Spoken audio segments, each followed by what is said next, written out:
Bonjour et bienvenue sur Intelligent TV, la première web TV dédiée aux usages de l'open source et du logiciel libre.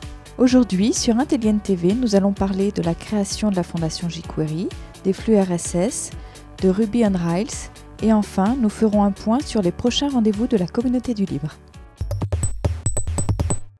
Le 6 mars dernier, à Boston, le conseil jQuery, en collaboration avec la SFC, a annoncé la création de la fondation jQuery.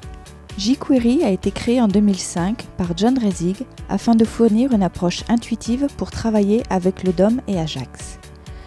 Elle n'a cessé de gagner en popularité parmi la communauté du développement et est la bibliothèque la plus largement adoptée aujourd'hui. La fondation jQuery est une association à but non lucratif. Fondée par un groupe de développeurs JavaScript, elle s'est donné 3 objectifs: soutenir le développement de la base jQuery et de ses interfaces utilisateurs et mobiles, fournir de la documentation et promouvoir sa communauté.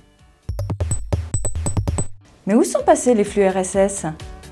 On s'aperçoit de plus en plus que les flux RSS de syndication disparaissent des sites internet, blogs et autres générateurs de contenu au profit de gros boutons de divers réseaux sociaux.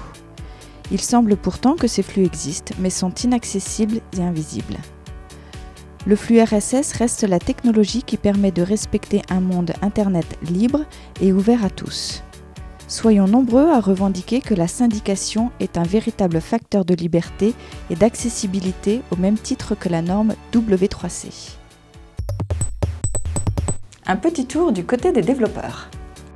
Créé en 2004, Ruby on Rails est rapidement devenu un des frameworks les plus populaires et les plus puissants pour construire des applications web dynamiques. Les utilisations de Rails couvrent un large éventail d'applications depuis la start-up jusqu'aux énormes compagnies. Ruby on Rails est 100% open source, accessible sous la licence MIT. Il doit également le plus gros de son succès à son design compact et élégant en exploitant la malléabilité du langage Ruby. Rails crée de façon effective un langage de domaine spécifique pour écrire des applications web. Il en résulte que de nombreuses tâches courantes de programmation web sont facilitées et le code de l'application produit est concis et lisible. Rails s'adapte avec souplesse aux dernières technologies Internet et à la conception par framework. Il a par exemple été l'un des premiers à implémenter en totalité l'architecture de style REST. Rails bénéficie d'une contribution active de sa communauté enthousiaste et diverse. Toutes les informations sur le site francophone railsfrance.org. Passons maintenant à l'agenda du libre avec le CMS Day et la prochaine Wikipermanence. Le CMS Day aura lieu à la Maison des Associations de Solidarité, MAS à Paris, le 14 juin. Il s'agit de réunir en un même lieu les acteurs majeurs de la gestion de contenu, communautés, éditeurs, spécialistes, partenaires métiers et intégrateurs. Organisé par Smile, l'événement sera marqué de nombreux temps forts avec des prises de parole d'experts, des conférences et des tables rondes. Inscrivez-vous sur le site cmsday.fr.